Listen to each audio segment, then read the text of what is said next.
Hello again and welcome to our next video. Now, the last time we'd finished off with the Episcopal church system being forced on the Scots by King James VI of Scotland, the first of England. Now, the Scottish Church wanted to be Presbyterian. The Episcopal system, you'll remember, is the one where the church is governed by bishops with the monarch as the head. Presbyterianism is the form of church government where Christ is the head of the church. Sadly, even more things would be introduced into the Scottish Church which would lead the people of Scotland to believe that the church here was moving back to the Roman Catholic Church. In 1618, something known as the 5 Articles of Perth were introduced.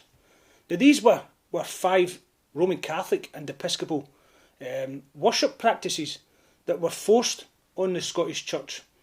And these included things like kneeling for communion, confirmation by bishops, and observance of holy days like Christmas, Easter and others. Now, these were the things that men like John Knox and Andrew Melville had been against, as well, they're not in the Bible, they were unbiblical. So these 5 Articles of Perth were not well received by the Scottish ministers. However, if you spoke out against them, you would be removed and even imprisoned because of it. But one man who did speak out against these 5 Articles of Perth was a man called Alexander Henderson. And it's important to have a little look at Alexander Henderson because, as we're going to see, he's going to become one of the leading figures in Scotland's Second Reformation. And this Second Reformation is rapidly approaching. Now, surprisingly, Alexander Henderson had been an Episcopal minister and had been sent to the town of Lookers, the village of Lookers, near St Andrews. And as he went there, the people were in that area were Presbyterian, so they didn't want him. And as he was approaching, they locked the church doors so that he couldn't get in. However, he did manage to find an open window in the church and climbed in through that open window. But he wasn't welcomed by the locals. A short time after his arrival, he heard of a Presbyterian minister by the name of Robert Bruce, who was preaching nearby. Henderson went and listened to Bruce preaching, and the Reverend Bruce was preaching his sermon from a part of the Bible in John's Gospel, the first part of chapter 10. And in this part, Jesus is speaking of the church and the church leaders, and he's saying that those who are the true shepherds of the sheep enter the sheepfold through the door, but those that are seeking to harm the church, they'll climb in some other way, and he's saying that they're like thieves and robbers. Now, Alexander Henderson remembers that when he went to Lookers, he didn't go in through the front door, he actually climbed in through the window. And this had a huge impact on him and on his life. And as we're going to see later on, he would become Presbyterian, and not just become Presbyterian, but he would become one of the leading Presbyterians in Scotland.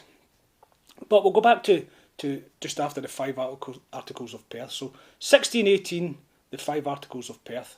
1625, King James dies and his son Charles I becomes king. Like his father, Charles I believes in the divine right of kings. That belief that the monarch has absolute rule over all things, even the church. Now, this belief, pretty early on in his reign, brings him into conflict with the English Parliament. And in 1629, he dissolves the Parliament and says he doesn't need them and rules alone. In 1633, a man called William Laud was made Archbishop of Canterbury. The Archbishop of Canterbury is the top position in the Episcopal Church. Charles gives him the task of bringing the Scottish Church into line with the English Church and to take action against anybody that doesn't accept the Episcopal Church system in Scotland. So Laud goes ahead with this. And in 1636, Laud introduces the Book of Canons. Now, this is a book of church laws which is based on those 5 Articles of Perth. it ignores presbyteries or in sessions and general assemblies. It sets out that you will be excommunicated, which is the highest discipline in the church, as punishment for if you say that the king doesn't have complete control over everything in the church. And anybody that makes rules without the king's permission in the church, they'll be excommunicated as well. But it also says that ministers are no longer just able to stand up and pray from their heart. What they have to do is they're going to have to read from this Book of Common Prayer and pray from that.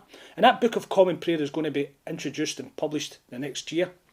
And that Book of Common Prayer is going to be the last straw for the Protestant Presbyterian people of Scotland. They had watched, as time went past, that almost all that had been achieved by the Reformation in 1560 was slowly being lost, and the church in Scotland is moving back to the Church of Rome. And so, the following year, 23rd of July 1637, Dean Hannay stands up in St Giles Cathedral in Edinburgh and reads from this new prayer book. No sooner had he begun to read when a market trader woman called Jenny Geddes stands up, accuses him of saying the Roman Catholic Mass in her ear, picks up her stool and throws it at the pulpit. Jenny Geddes' stool is the first of many, and inside St Giles Cathedral there's a riot. Dean Hannay is removed from the pulpit and put out the church. Because of this riot and objections to the Book of Canon and the 5 Articles of Perth, the Presbyterians in Scotland were facing real accusations of treason by King Charles. So they decide that they need to get some way of uniting together and coming together as one so that they can stand against these attacks on their faith. They agreed to renew the 1581 King's Confession, that first national covenant, but they were going to add 2 extra sections. So this renewed covenant had 3 sections in it. The first section was the 1581 national covenant, word for word. That was the first section. There was then a legal section which listed over 60 acts of Parliament, which many were against Roman Catholicism and supported the Presbyterian cause. And there was also a practical section, how this applies to the current situation they were in. Now, the legal section was written by a lawyer named Archibald Johnson of Warriston, and this practical section was written by Alexander Henderson. Now, 28th of February 1638, the following year, up to 60,000 people flooded into Edinburgh when it was going to be first read out in Greyfriars. Alexander Henderson opened with prayer. The Earl of Loudon, he defended their being there, and Archibald Johnson of Warriston, the lawyer, he read the National Covenant aloud, this new National Covenant. There was a period of silence, and then people were invited to come forward and sign the Covenant. First it was signed by the nobles, and then later on it would be signed by the ministers, and after that many copies were made for the people throughout the whole of Scotland. Now, this is when the name Covenanter was born. In November of that same year, the first free General Assembly for 36 years of the Church of Scotland was held in Glasgow Cathedral. Henderson was the moderator and Warriston was the clerk. Now, this assembly began a complete reformation of the church. It declared the Articles of Perth, the 5 Articles of Perth, the Book of Canons, the Book of Common Prayer, and even Episcopalianism itself to be unlawful.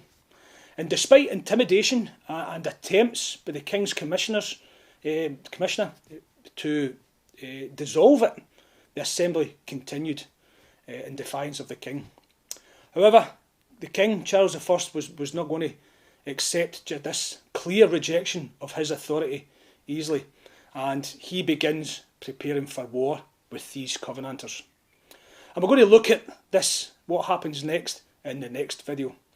So that was the National Covenant of 1638, an expanded version of the National Covenant of 1581, but with 2 extra sections, the legal section and the practical application section of it by Alexander Henderson.